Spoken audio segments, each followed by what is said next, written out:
Praise the Lord. प्रभु के नाम की स्तुति हो। आज हम पढ़ेंगे न्याययोग 5वां अध्याय।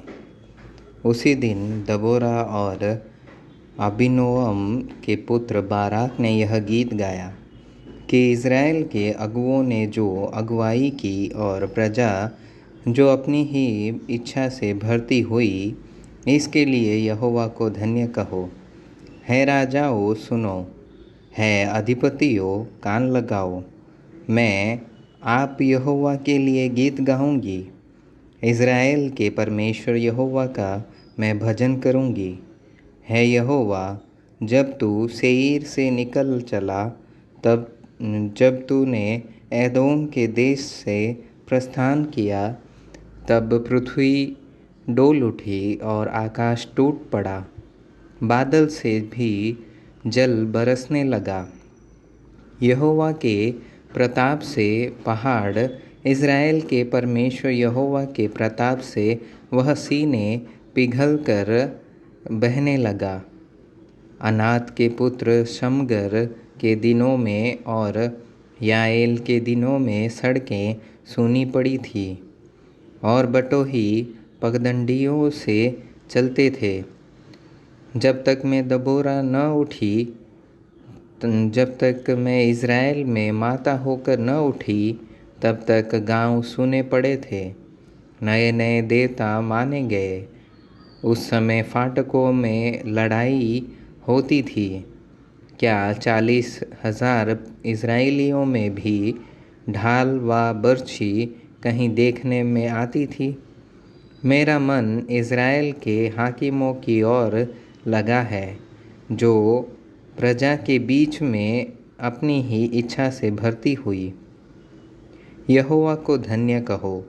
है उजली गदहियों पर चढ़ने वालों, है फर्शों पर विराजने वालों, है मार्ग पर पैदल चलने वालों, ध्यान रखो।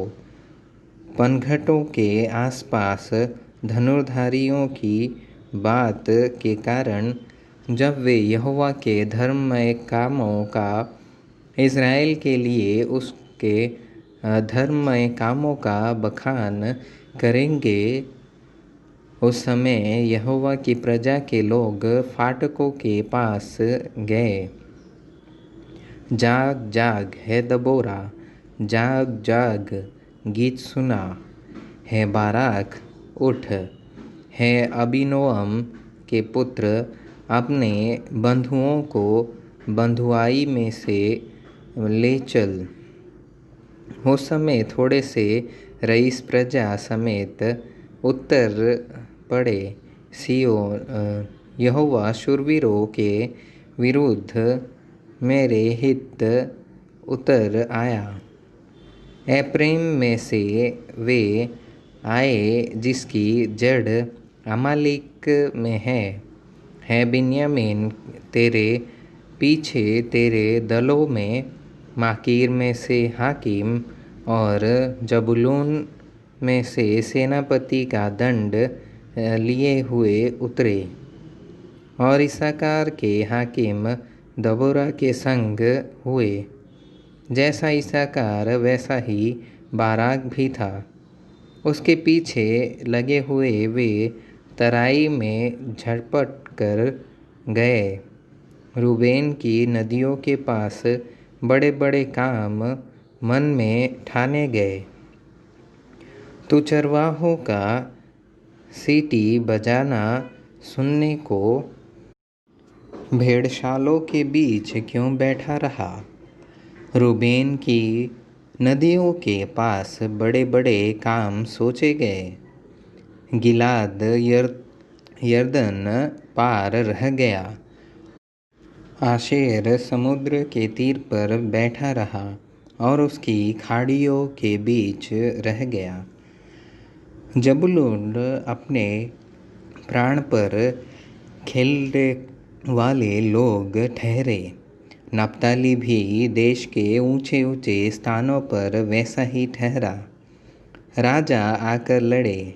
उस समय कनान के राजा मगिदो के सोतों के पास तानाक में लड़े। पर रुपयों का कुछ लाभ न पाया।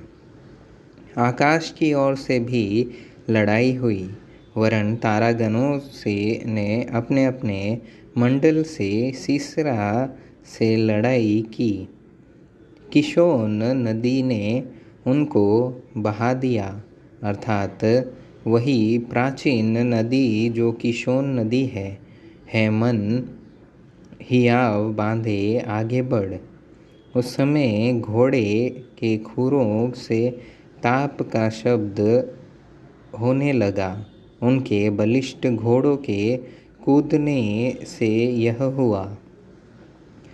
यहोवा का दूत कहता है कि मेरोज को शाप दो, उसके निवासियों को भारी शाप दो, क्योंकि वे यहोवा की सहायता करने को, शूरवीरों के विरुद्ध यहोवा की सहायता करने को न आए। जब सभी स्त्रियों में से केनी हेवेर की स्त्री याएल धन्य ठहरेगी।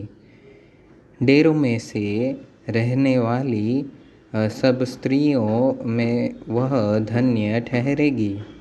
सीसरा ने पानी मांगा, उसने दूध दिया। रईसों के योग्य बर्तन में वह मक्खन ले आई।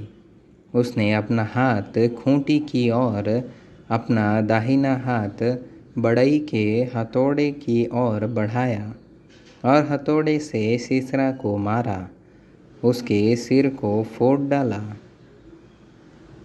और उसकी कनपट्टी को आर पार छेद दिया। उस स्त्री के पाँवों पर वह झुका, वह गिरा, वह पड़ा रहा। उस स्त्री के पाँवों पर वह झुका, वह गिरा, जहाँ झुका वहीं मरा पड़ा रहा। खिड़की में से एक स्त्री झांक कर चिल्लाई।